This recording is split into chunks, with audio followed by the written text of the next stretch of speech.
रंजीत यादव का शव देखिए जो है वो फतेहपुर पहुंच चुका है और सम्मान के साथ अब यहां से जो है वो घर ले जाया जाएगा। ये सीधी तस्वीर आप देख सकते हैं।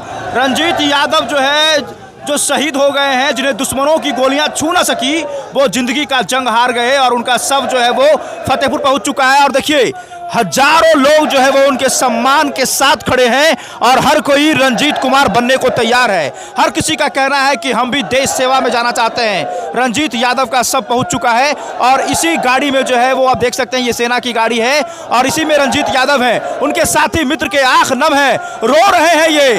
और आप देख सकते हैं ये शव यात्रा जो है वो रंजीत कुमार के लिए निकाला जाएगा। देखिए हजारों की संख्या में ये लोग जो है वो उमड़ पड़े हैं तिरंगे के साथ। ये हर किसी को सम्मान नहीं मिलता, ये सिर्फ सेना के जवान को सम्मान मिलता है। रो रो कर सबका बुरा हाल है, हर किसी के आंखें नम है। ये रंजीत यादव का शव यात्रा जो है वो पहुंच चुका है और यहां से सीधे पैतृक निवास जो है वो ले जाया जाएगा। ये फतेहपुर थाना क्षेत्र के संडेश्वर के रहने वाले थे। रंजीत यादव सड़क दुर्घटना में जो है वो उनकी मौत हो गई और वो शहीद हो गए। फतेहपुर थाना क्षेत्र के संडेश्वर के रहने वाले रंजीत कुमार जो सेना के एक जवान थे, उनकी सड़क दुर्घटना में मौत हो गई और पूरे इलाके के लोग यहां पर जो है वो तिरंगा लेकर पहुंचे हैं और उनका शव यात्रा यहां से जो है वो पैतृक निवास स्थान पहुंचेगा। देखिए काफ़ी दुख की बात है, वो एक जवान थे और उनकी सड़क दुर्घटना में जो है वो बीते रात मौत हो गई है। पूरे परिवार में कहीं ना कहीं जो है वो शोक की लहर है और पूरे इलाके में शोक की लहर है। और जितने भी आसपास के लोग हैं, फतेहपुर क्षेत्र के लोग हैं, वो तमाम फतेहपुर मोड़ पर पहुंचे हैं और यहां से उनका सम्मान के साथ जो है वो शव यात्रा निकाला जाएगा। पंचायत के जितने भी हैं प्रतिनिधि भी मौजूद है। क्या घटना हुई है मुखिया जी? देखिए ये 4 तारीख की बात है, शाम को वो आए थे घर पर अपने परिवार से मिलने के लिए और पुनः इनको ड्यूटी जाना था, इसलिए गया जा रहे थे। इसी दरमियान में ग्रीनफील्ड स्कूल के निकट इनका दुर्घटना हो गया। दुर्घटना होने के बाद में ये अपना होश में आने के बाद में अपना भगना को फ़ोन किए तो भगना खुद से फ़ोन किए? हाँ, खुद से फ़ोन। अकेले थे ये? अकेले थे। फ़ोन किए तो भगना इनको गया, इसके बाद एम्स में ले गया, भर्ती कराया, एम्स रेफ़र कर दिए पटना कौन हॉस्पिटल, पारस हॉस्पिटल में। कल ऑपरेशन भी हुआ, ऑपरेशन के बाद इनका देहांत हो गया। बड़ा ही दुखद घटना है। इससे पूरे हम लोग काफ़ी मर्माहित हैं। मैं इस दुख की घड़ी में कहना चाहता हूं कि उनके परिवार को दुख सहने का शक्ति प्रदान करें और हम लोग सारे लोग दुख के साथ हैं।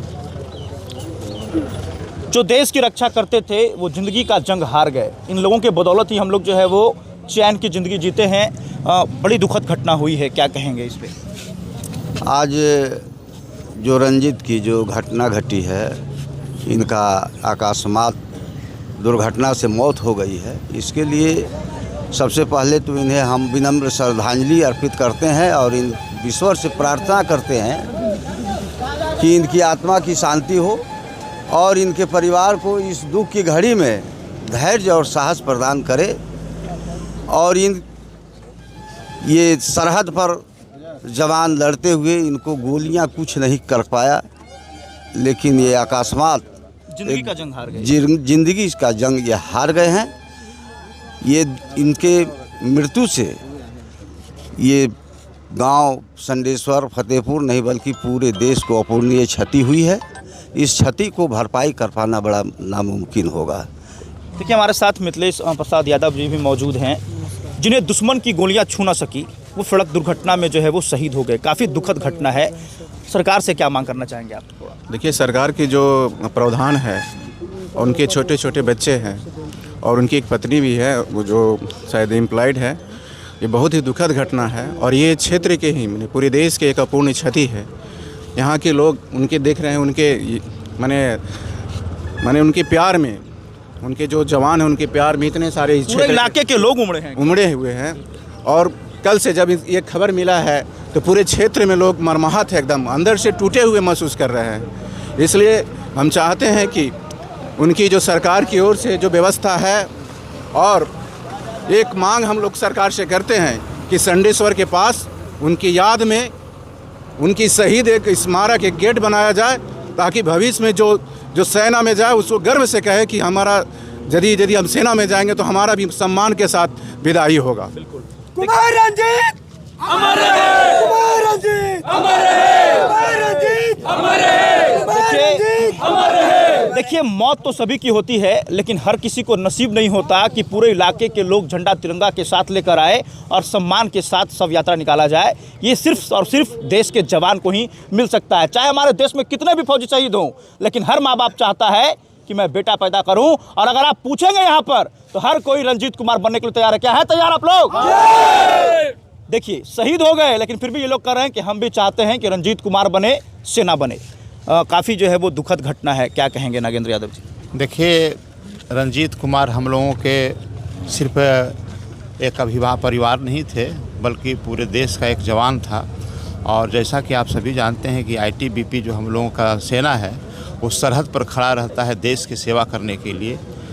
लेकिन हम लोगों के बीच में छोड़ करके चले गए। इससे सिर्फ खाली परिवार की ही क्षति नहीं हुई, बल्कि हमारे क्षेत्र की ही क्षति नहीं हुई, पूरे देश के अंदर में एक जवान हम लोगों ने खोया है। और उस प्रकार का जो जंबाज हमारा सिपाही है, उसको मैं सैल्यूट करता हूं। और हम लोग यहाँ पर जितने भी लोग हैं, उनके सम्मान में जो अंतिम यात्रा है उनके सम्मान में हम लोग यहाँ सब तिरंगा लेकर के, चूँकि वो देश के लिए अपना कुछ करने का ठाना था। और आईटीबीपी जो है, आप समझते हैं कि भारत तिब्बत सीमा सुरक्षा बल जो है, वो काफ़ी देश के चारों तरफ हर आपका बॉर्डर के पास वो लगा हुआ है।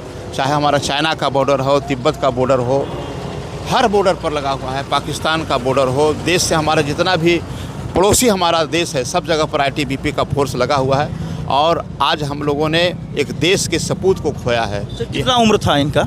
इनका उम्र मात्र हमको लगता है कि 35-36 बरस का उम्र का था इनका। तो अभी पूरा यंग ही थे ये? जी बिल्कुल यंग थे, और इनमें जज्बा था। इनके परिवार के अंदर में इनकी पत्नी भी पहले आपको बिहार पुलिस में थी, और उनका एक और भाई जो सेना में है।